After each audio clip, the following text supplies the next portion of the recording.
Good morning, everyone, and welcome to the final session of our series Lead, Feel, Connect, a space for sharing and growing. The sessions are pro bono on both sides.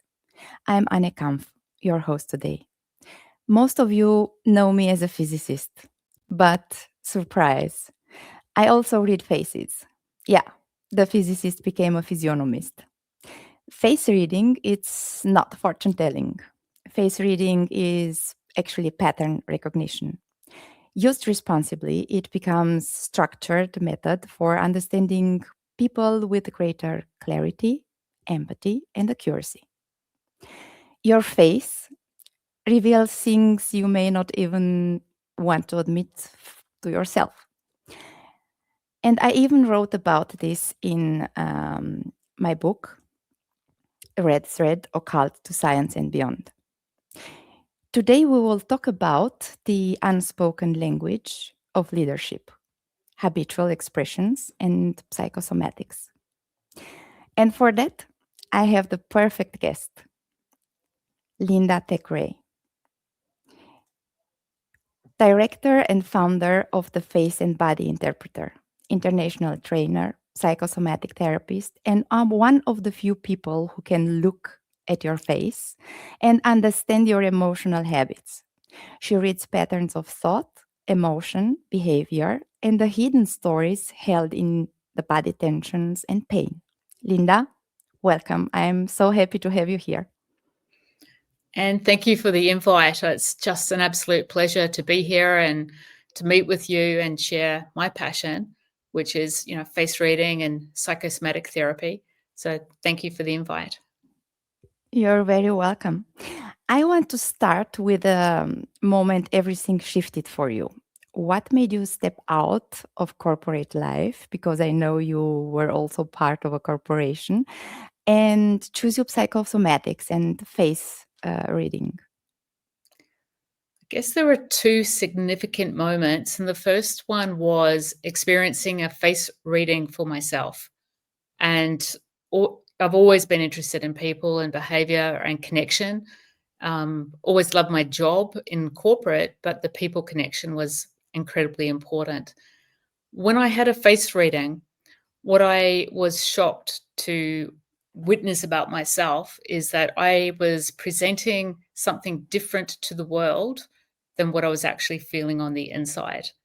And it resonated because I knew both sides of my personality that was reflected on both the right side of my face and the left side. Mm, The wow. second part was I had an accident, and within that accident that I had, I didn't have time to completely heal.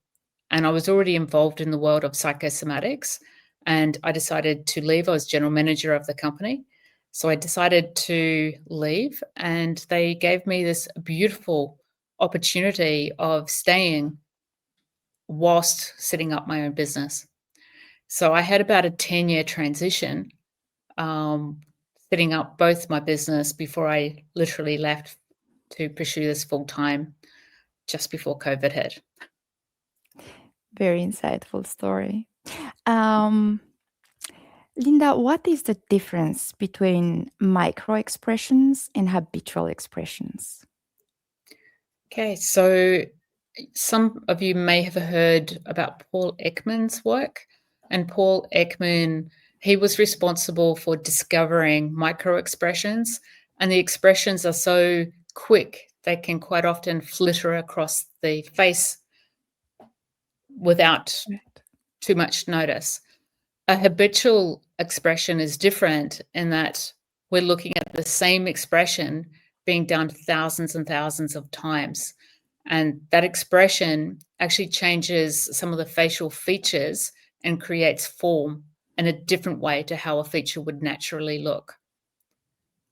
So when you're looking at someone's face, you can see what type of long-term emotional pattern has been in place for the feature to actually change its form. Mm. Leadership is not only about what is said, but it's also about what is expressed. How do our faces emotions and posture reveal what words can't? Most of communication is nonverbal. And I think a lot of the leadership teams would be very aware of the importance of body language, but not everyone is aware of how much is actually expressed through posture and through the habitual expressions. And even, learning about hand placement, where if you're looking at someone's face and you're on Zoom as an example, where this finger may present on the face. Mm. Um, the pointer finger being the judgment finger, if it's sitting across the lips, it's an expression, but it also tells us, particularly if it's held tightly, that the person may have something different to say. Right. So Or that he or she disagrees, right? or that she or yeah, totally. So like if I'm doing a presentation or if I'm doing teaching and I notice a student or a client is doing this, I will actually ask them if they have something different to offer. Right. Linda, I know you prepared also some slides to to go through to better show the difference between micro expressions and habitual expressions. So if you'd like to share, or Yeah. Thank you. and for the audience, we will not have a special Q&A session. So whenever you have a comment or a question, just write it in the comment section on LinkedIn and we will be able to see it, and we are pleased to answer you.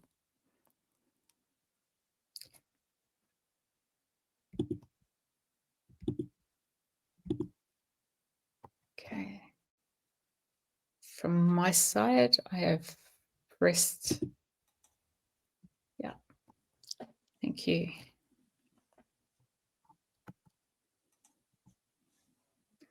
So one of the areas that I think is really important when you're looking at leadership, when you're looking at teams, and even when you're looking at yourself and self-mastery is the greatest challenge when it's mastered becomes one of the greatest gifts. And that is one of the core principles of psychosomatics, of base reading, because it works from the basis that we're not judging or making a judgment on a person. We're actually trying to understand what are their gifts, what are their challenges, and to create a bridge between gifts and challenges.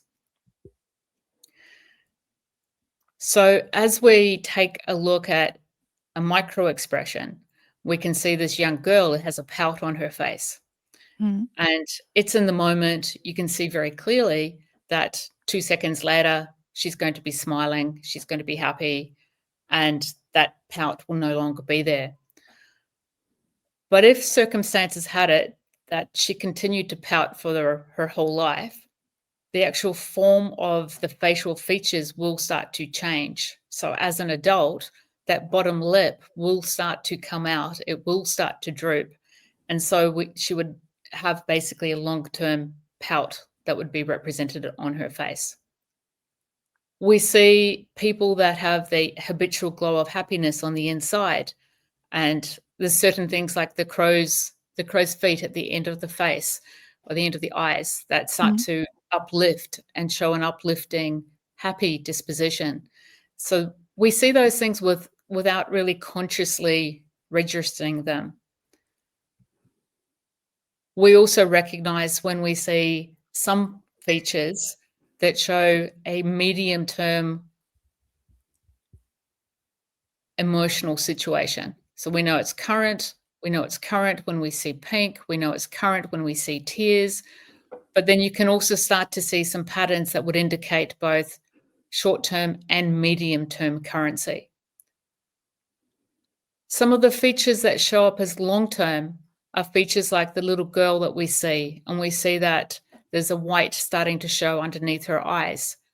And when someone wants to stop crying, basically, if you lift your eyes up, you can stop yourself crying by lifting the eyes. When the body does that naturally, It's usually around mental or emotional overwhelm.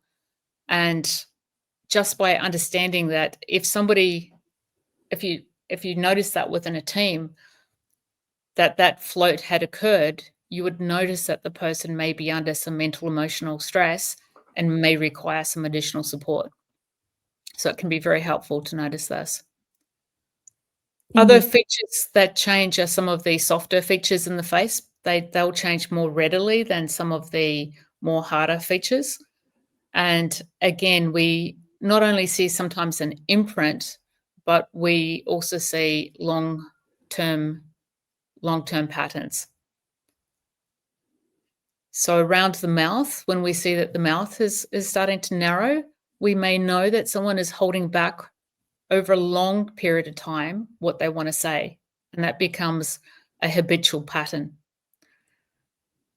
You'll notice that two of these people have two lines showing between their eyebrows, and these lines are called focus lines, and they show an incredible focus both in work life and in private life as well. Right. And those lines are also called the famous 11, right? The famous 11, absolutely. And when you see lines like this, and you might be looking at your photo of your face, or remember when you've looked in the mirror this morning that you actually have these lines appearing on your face. So with many of the features within face reading and within psychosomatics, there are gifts and there are challenges. So it doesn't mean to say that you're always operating with the gift, nor are you operating with the challenge. But the gift is focus. So this is someone who has a lot of focus, mental focus, and usually people that have a lot of mental focus have a lot of responsibilities, whether real or perceived. They feel the weight of responsibilities. And out of balance, there can be frustration because they may find it sometimes more difficult to communicate around what their needs are. Yeah. You bring together face reading, habitual expressions, awareness, and psychosomatic therapy in your work. How do these elements connect, and what makes them so transformative when applied together? Okay, so face reading and the expressions and the psychosomatic therapy, you're looking at the mind and the body and the interaction of both of them working together. And sometimes when we take a look at patterns that have presented over a long period of time, you're looking at coping mechanisms that really worked well for an individual at a point in time in their life. But the pattern continues, even though it may not serve them well in all of the environments that they're exposed to. So as we bring them together, we're doing self-reflection, self-awareness around how, firstly, are you leading yourself before you would actually take that into more of a team setting, more of a corporate environment, into a leadership setting. But everything from how a body is aligned in terms of its posture, the rack and stack of the body, the position of the head. You'll notice a lot of people these days, the head is coming forward and forward and forward, which means that a person's head is not aligned to their body. Mm. It's actually aligned outside of themselves, which can create some challenges in really reading their own cues. So as a person starts to make some changes through breath, through posture, through awareness, and taking a look at their internal dialogue, it can start to shift some of those long-term habitual patterns. And the face literally starts to shift and change as well, being a reflection of what's actually occurring in the body. Right. The face and the posture are changing our entire life based on what we experience and the emotions we experience, and we acknowledge. Let's explore the architecture of the face. Face splits are one of the most confronting and revealing tools in this work, right? Um, what makes face splits so unique?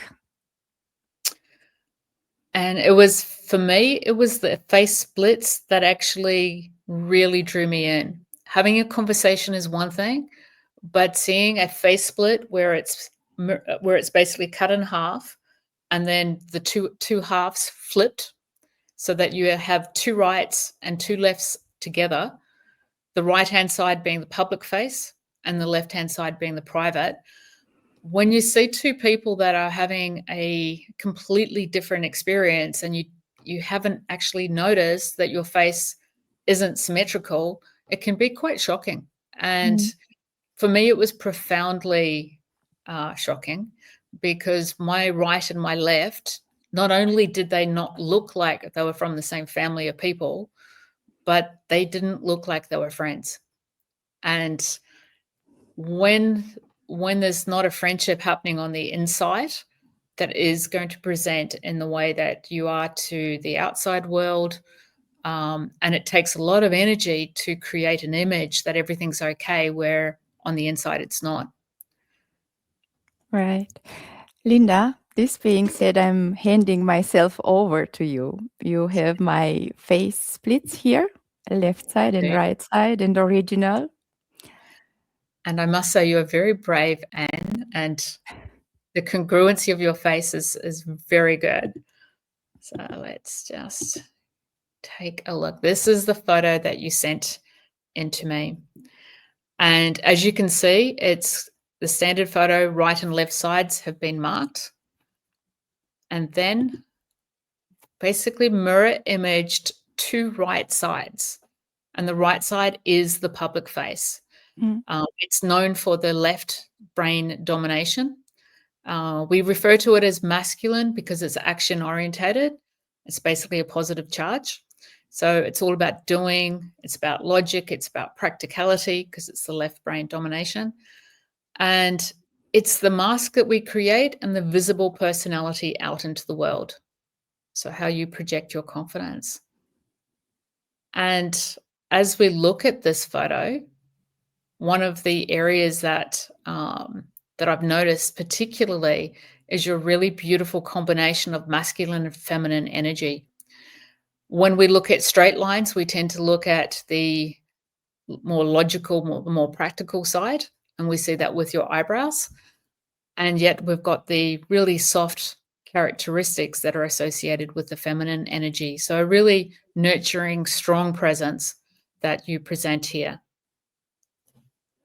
For me, when I start learning about face reading,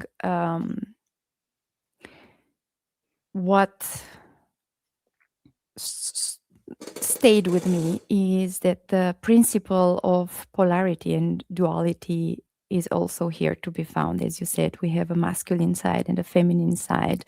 You mentioned also earlier that our strength, gifts, might be also sometimes challenges for us. So, Absolutely. Are you asking me about your challenges? yes. Okay. Let's take a look at your private side first, and then it will give us a better picture of how that presents. So your private side is governed by the right side of the brain. It's the intuitive, it's the creative, and it's often the unseen. It's the private that literally only people that are close to you would normally see. And we notice as we've gone from one to the other that there are some differences, but it's not till you see them side by side that we start to notice the main differences between the polarities and the duality of the right and the left sides. Mhm. So when I'm working with a client, I would normally ask them firstly, not so much what I see at this stage, because I will have already gone through all of their strengths and some of their challenges. As we come to this part, I would normally ask, what is it that you notice? However, I'm very happy to share as well some of the areas that I notice. And one of the main things that jump out as a gift, I'm going to mention the gift first, is that your photos look like they're from the same family of people. So as soon as you take a look at two photos looking like they're from the same family, there's already a close connection. They also look like on a good day that they're going to get along very well. Hmm. So what I tend to look at is how would they show up on a bad day and an out of balance day. And you can see that there's a little bit more tension in the right-hand picture than what there is on the left. And that's the first jump out feature. So I can see that your eyes are pointing just that little bit further in on the right side. And it tells Mhm. me that sometimes that you might worry and overanalyze things. And as a result of that, plus um, with your nose and some of the more chiseled features, you've got pretty high expectations of yourself. And so again, I- there's some gifts with that because that creates really great work. The challenge with it is the internal pressure that you can place on yourself. it's very true. I only compete with myself, so I want to be, this saying that we hear on social media, the best version of myself. I do not necessarily agree with it, but I try to, or actually, I'm doing things, exercises, I'm reading in order for me to improve every day in all the ways I can improve. And yeah, I'm a bit harsh with me sometimes. So by by and large, your gifts jump out to me before I see your challenges. And it's nice when I see that. Um, the other area that I see, which may or may not be a challenge, it would require for you to sort of say if it's a challenge, but I'm just looking at the bridge of your nose coming down.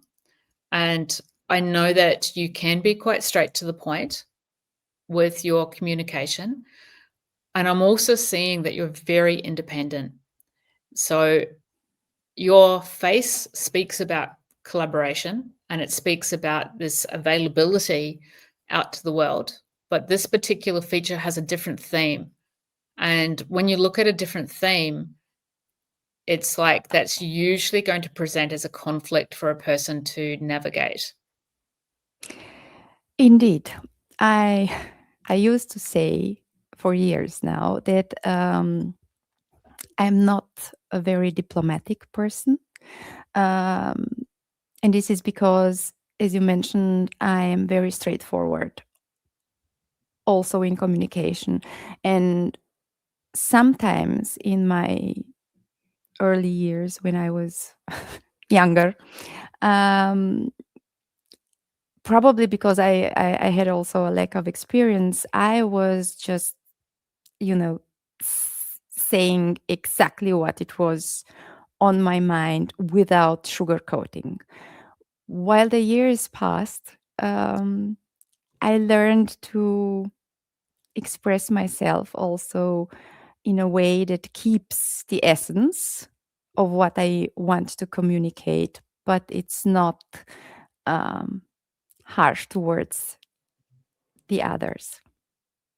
And Nice. I'm still working on it. Work in progress is always good. Yeah, and I love working in groups, in teams.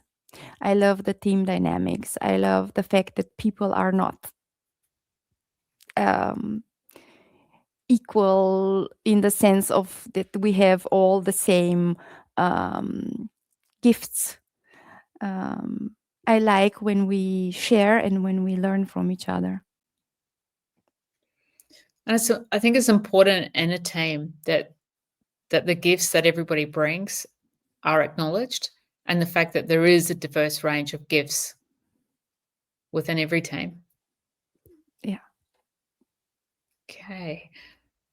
And even though you said that you've learnt diplomacy, I do see you as a very nurturing person.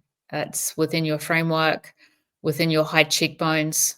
The cheekbones also speak about building rapport, Mm. and unconsciously, it's one of those areas of the face that people will share with you some very deep insights about themselves that they may not share with other people based on your cheekbones. So it's really great in building rapport as well. And your chin comes forward. So the chin, when it comes forward like this, I actually refer to this as the advocate's chin. Yeah. And usually in the younger days, it can be around competition. So if it's teams, it's like the team is going to go well. If it's individual, the individual is going to do well. But as the advocate, there's a lot around integrity, fairness, a sense of justice, and sticking up for people that may not have a voice. And you're showing that characteristic also quite strongly. I I do love fairness, but for me, fairness it's not about equal treatment in every case, but about making choices that consider compassion and context. Yes. Nice. Lovely. Okay. So the next picture has the original picture. And again, when working with this picture, it can be really helpful to actually recognize that on a bad day, it's only a part of you that's actually having a bad day. And this is part of the resourcing within psychosomatics, to be able to take a breath, recognize that there's a part, and to start to understand where that part's voice comes from. Because often it is from a pattern from childhood. And this is where, in addition to teamwork, where I might work with a team, it's really important to do the individual one-on-one work. And the one-on-one gives the ability to actually see some of the blind spots that you have, and then particularly for leadership, as a leader, then to own those things, reframe those challenges into a very different way of learning how to relate to yourself differently. And this is quite often where the internal dialogue, if there is something that was out of balance, this is a really good tool, an effective tool to start to notice who's speaking. Right. Linda, how does someone begin to integrate the split to bring their inner and outer worlds back into harmony? So once they've had an awareness of what their gifts and challenges are, they might start to recognize how the person is on a good day and a bad day. So as I mentioned to you, I concentrate more on the bad day. Mhm.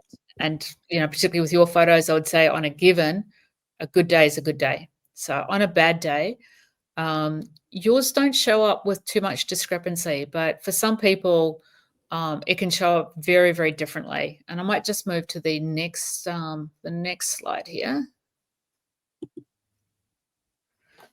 So the next slide, you can see that the two right sides of this lady appear to be a very confident, strong, robust individual, and she is all of those things. On the left, she's looking a lot more sensitive.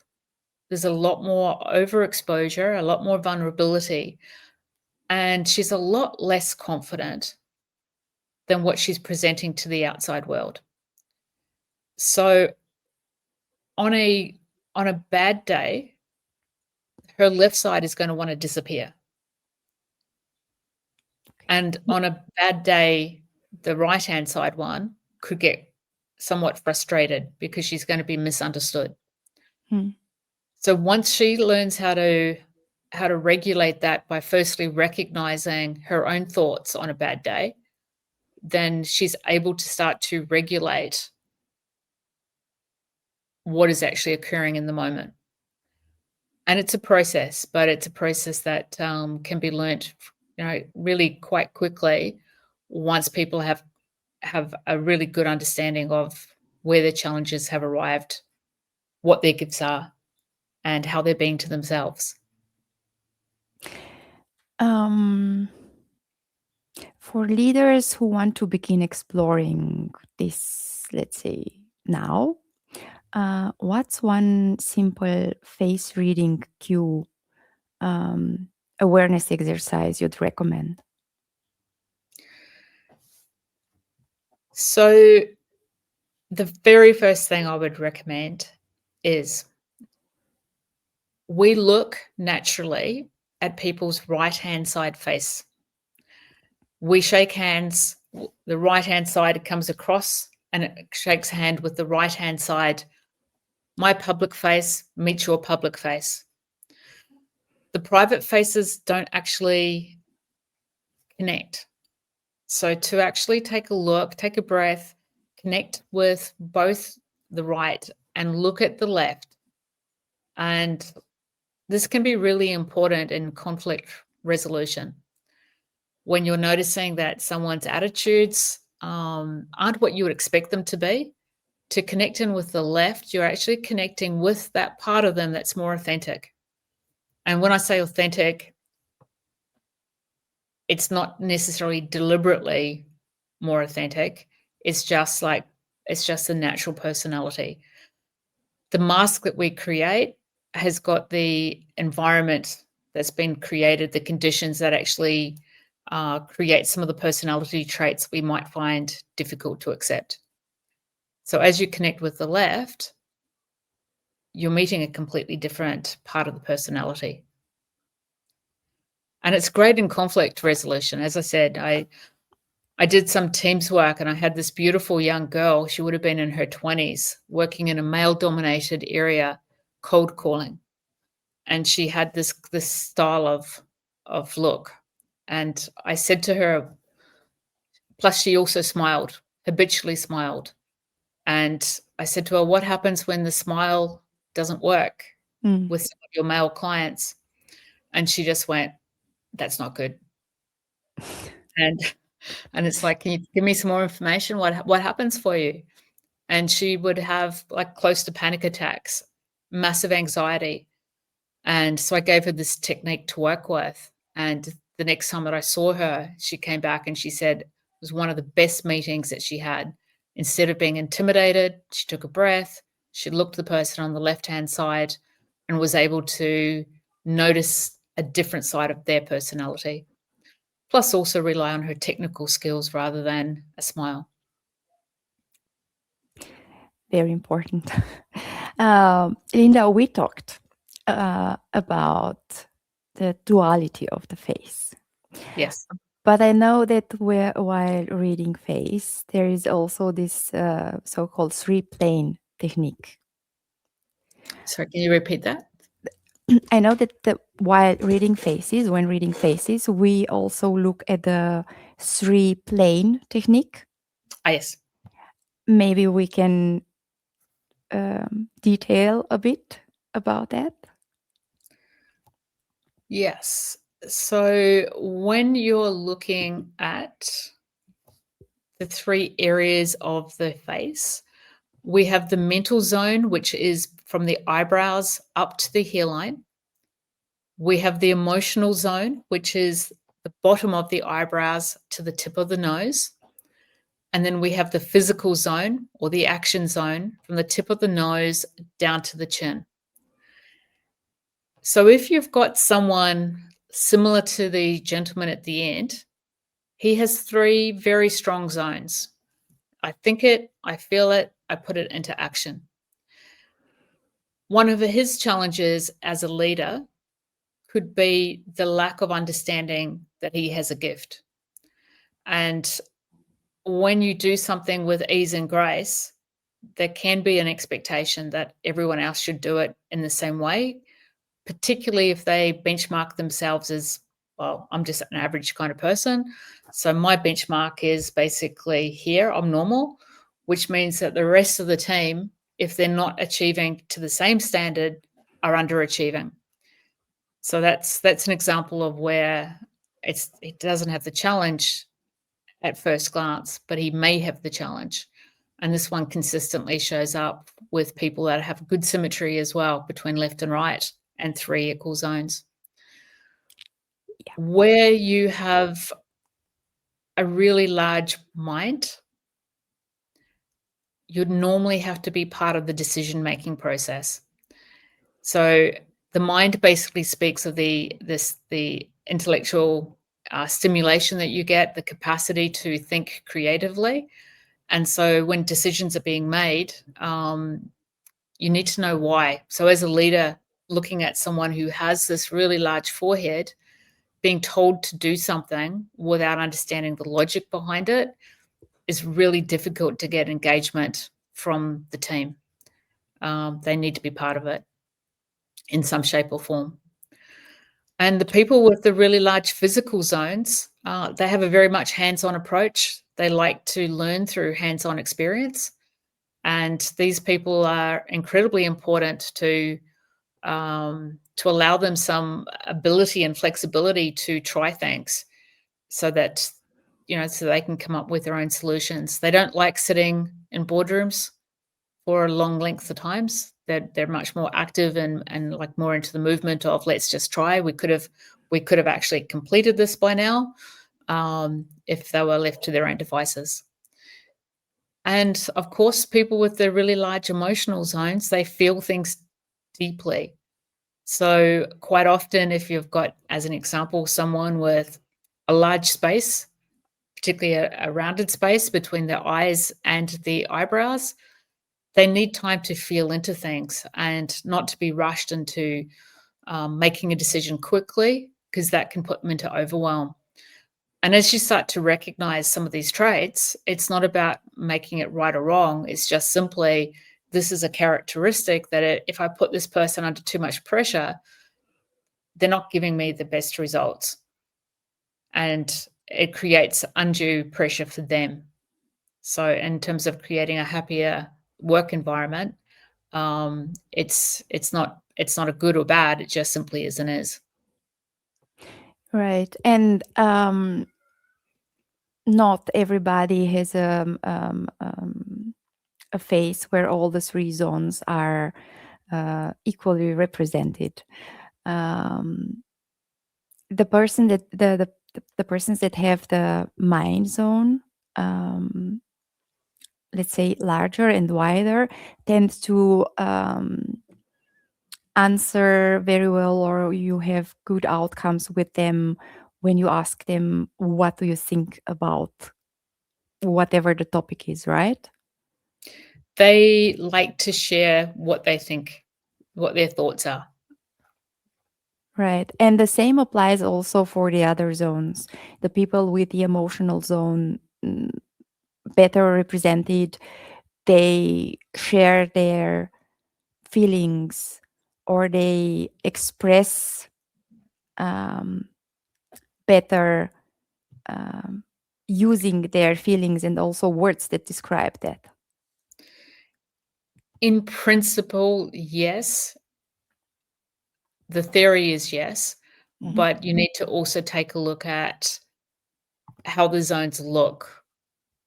So if you notice someone has like a very large forehead as an example, but there's lots of lines and there's lots of stress, then you might notice that they're under a lot of pressure.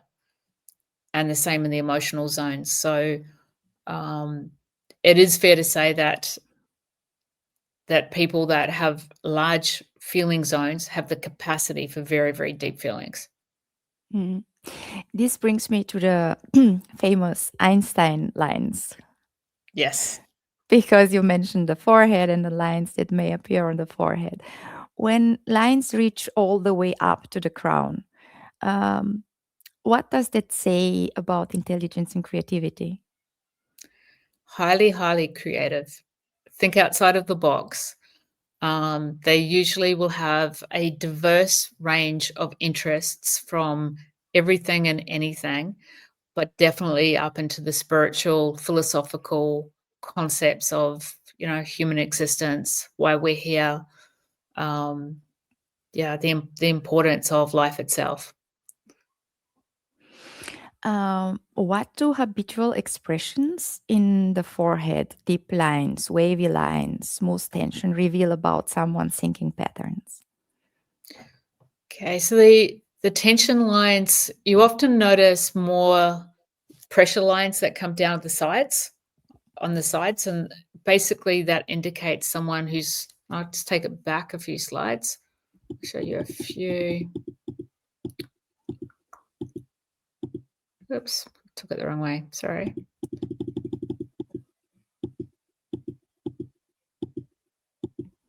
My turn, why is it not going back?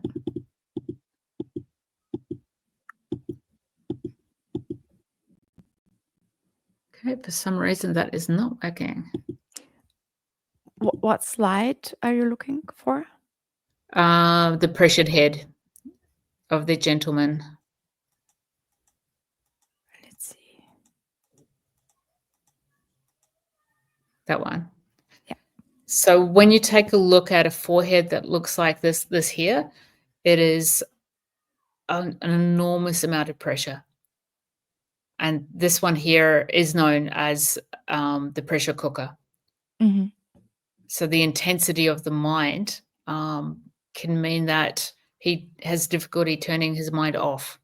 It's always on. So again, some of the psychosomatic patterns of learning how to de-stress, how to remove some of this tension, learning how to sleep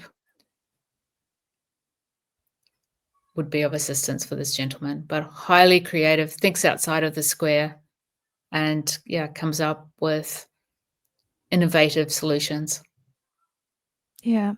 And the brows. The brows tell us about authority, boundaries, self-trust. Could you detail a bit also about the eyebrows? Okay, so the eyebrows in the face reading that I work with, the brow and the eyebrows I treat slightly differently. So when I'm looking at the eyebrow, I'm looking at how close it is to the eyes. You'll notice that if the eyebrow is really close to the eyes, it's a sign of someone who thinks and processes quite fast. Whereas where there's a gap between the eyes and the eyebrow, then they just need a little bit more time to process. And it's not that they're not a fast thinker, but they just need time to feel into it as well. When you take a look at both of these gentlemen, but particularly the gentleman on the right of the screen, you'll notice that this area of the brow is actually raised. And not everyone has a raised brow, so it indicates someone who's highly observant, and their observation is usually super fast, super quick. They go into a room, they've read the room, they pick up on the nuances incredibly quickly. Yeah. We do have a question. Yes. From Mrs. Maria Magdalena. The question is, in both images, a large forehead shows a lot of pressure. No. No.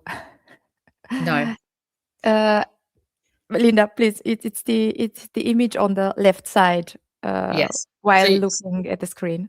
you're looking at these lines coming down that are showing the pressure. This one is actually a pretty good, healthy forehead. There's nothing really jump out too much in regard to his forehead that would be concerning. Like to actually sort of for me to say, do you have difficulty sleeping? I see this as being quite a creative, open-minded mental processing.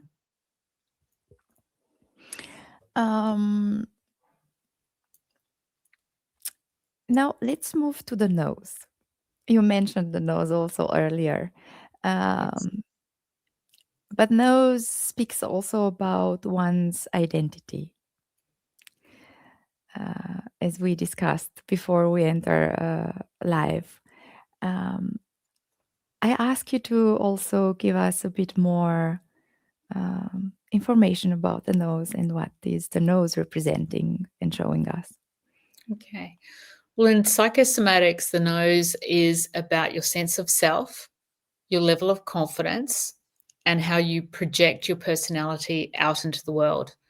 And it's sometimes why, when people have a much larger nose, that they may not initially like their nose because they've yet to still grow into their identity. But we take a look to see also how balanced the nose is for the face. And sometimes people will come into the world and they will have some challenges that you're expecting that they will need to navigate.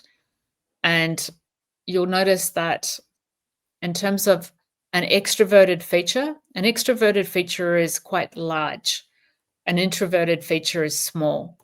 And this gentleman has quite a wide face. So he's got an extroverted face that's kind of like it wants to be out there. Mhm. This part of his face is much, much smaller. So this part's going to hesitate.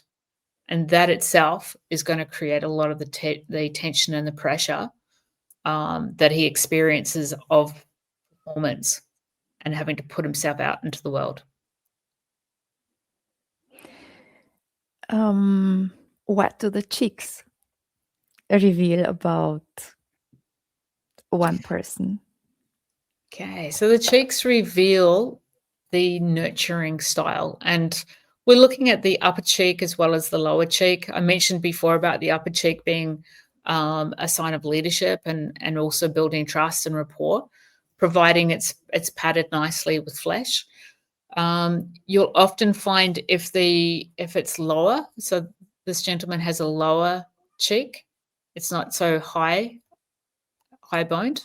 So quite often this type of leadership will be to help others take the limelight. They don't necessarily have to be up the front, but they'll lead from behind.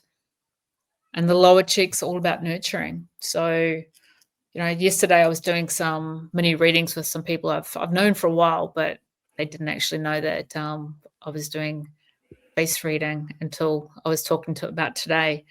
And so I just gave them a little mini reading. And this girl she said, like, I knew she was an accountant. And I said to her, you may be an accountant, but you would have to be nurturing everyone in your organization, because she had all the nurturing characteristics on her face. And she's like, how would you know that? It can Yeah. be. What about the philtrum and the lips? So the philtrum is often about the level of confidence that a person may have naturally, or sometimes a challenge that they may have with that natural sense of confidence. The smaller the philtrum, we notice this one is smaller, this one's slightly larger. So generally speaking, it can relate to confidence. So the larger, it's usually more confident. And the lips are all about expression. Large lips tend to belong to our extroverts, and small lips tend to belong to our introverts. And of course, you might know people that speak a lot that have tiny lips, but that can also be a pattern of overcompensation. The natural lips are smaller, are more introverted in their personality type. And as the lips tuck in, and we see that a lot in different professions, where it's not okay to actually say what you think, that you have to filter what you say. Politicians are amongst those. Sometimes in different occupations, journalists as well, that we see that the lips are held both as a micro expression that becomes a habitual expression that becomes part of form. Right. We talked previously also about the chin. Maybe you can detail a bit here in, let's say, in comparing the two pictures that are on the screen. They're not too dissimilar. Different. They're not too dissimilar in that they're both round. So as we're looking at the rounder chin, both of them will be quite concerned about how their actions affect other people. This one comes out a little bit further than this one. So, he may have younger, he could have been competitive. As as an adult, he may also have that same characteristic, the advocate's chin. Probably wouldn't know until I actually spoke to them, but what you notice is when the chin is very, very small. So if the chin is very small, the person has a heightened sensitivity. And usually the sensitivity is a word that as children, it's not used in a positive way. It's like, oh, you're too sensitive. You need to get over that. But in psychosomatics, when we use the word sensitivity, we're referring to it as the gift of sensitivity being the heightened ability to sense.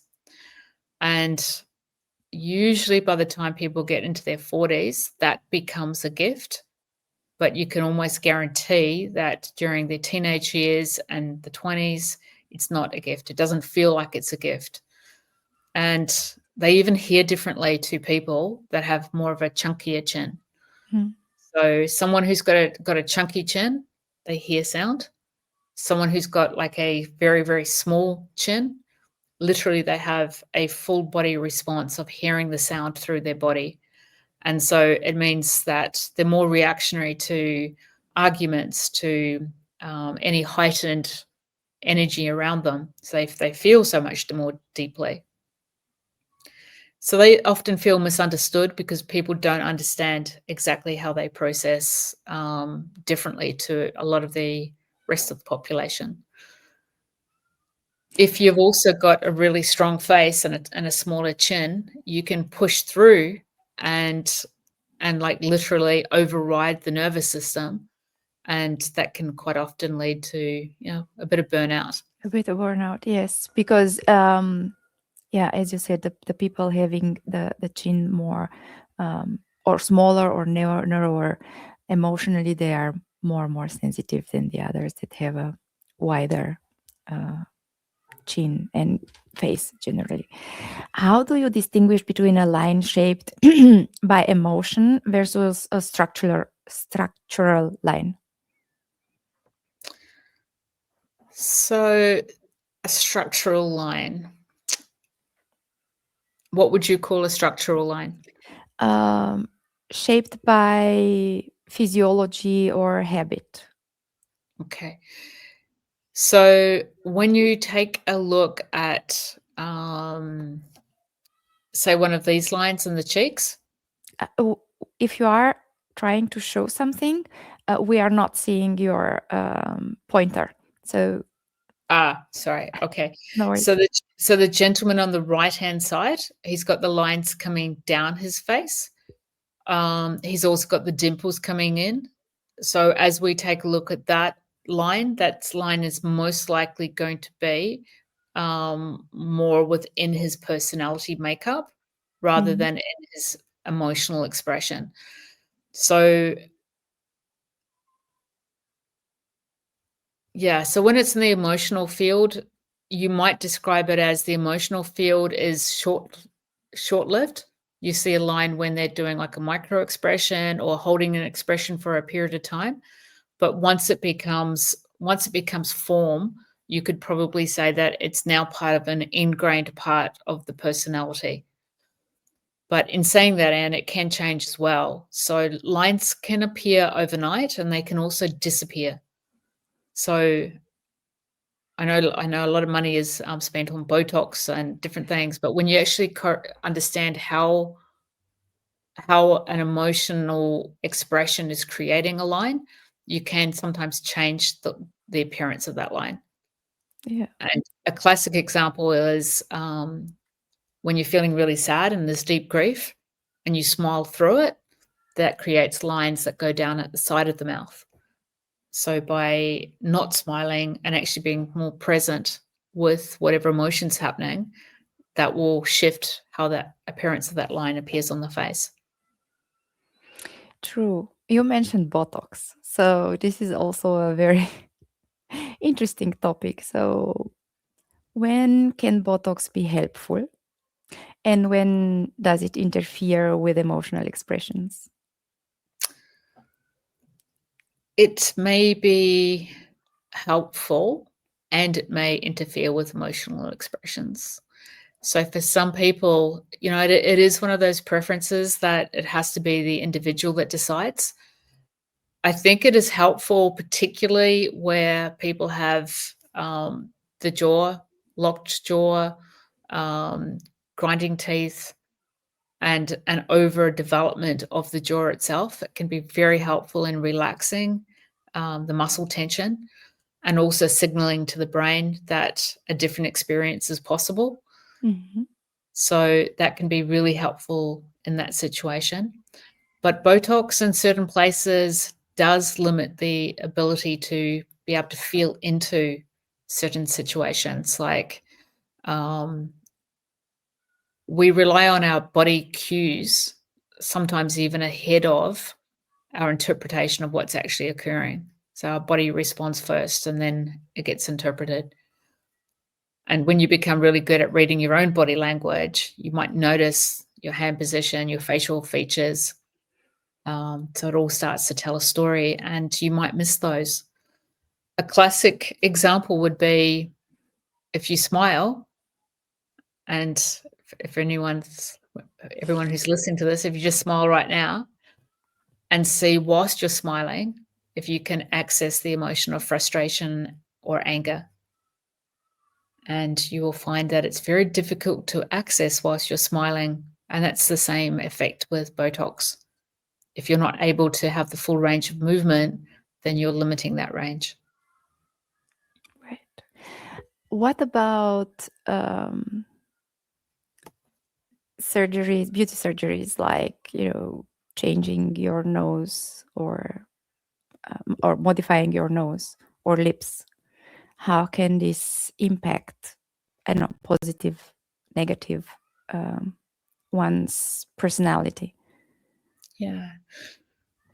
If you look at, you know, someone like Michael Jackson, who had nose surgery after nose surgery after nose surgery, it showed that he wasn't really fully happy with his personality on the inside, his sense of identity. He was still struggling with his identity.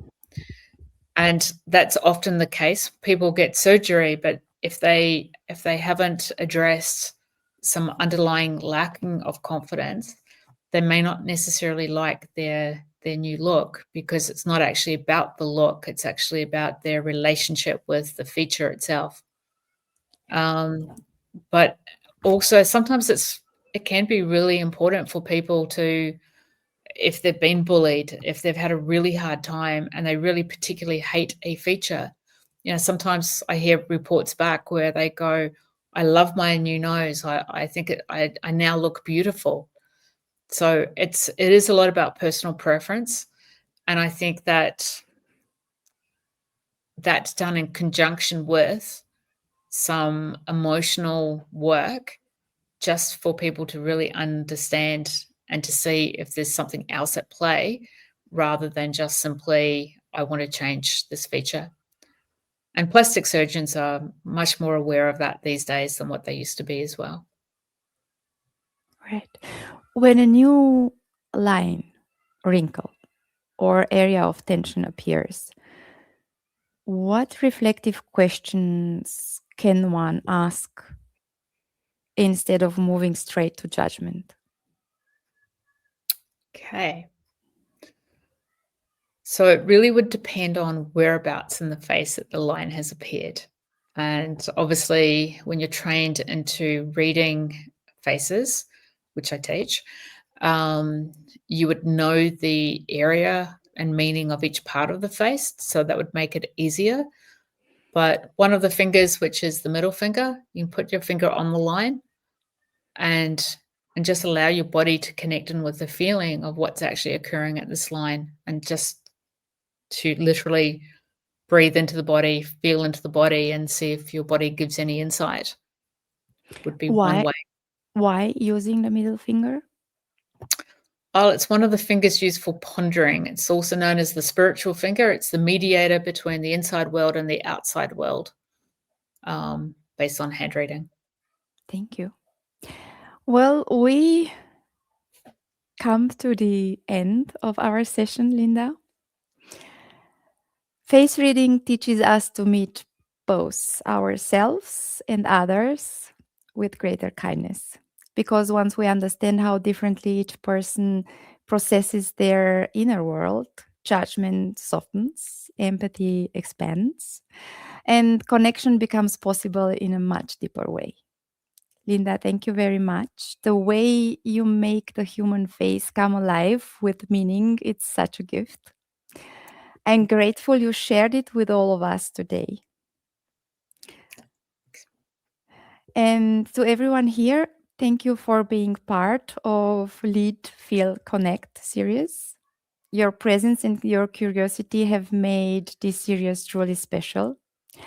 As we head into Christmas and the new year, I will also take a short break, and I'm excited to return on the January 29th next year with a brand new series, The Human Side of High Performance, with thought leaders, coaches, and neuroscientists joining the conversation as guest speakers.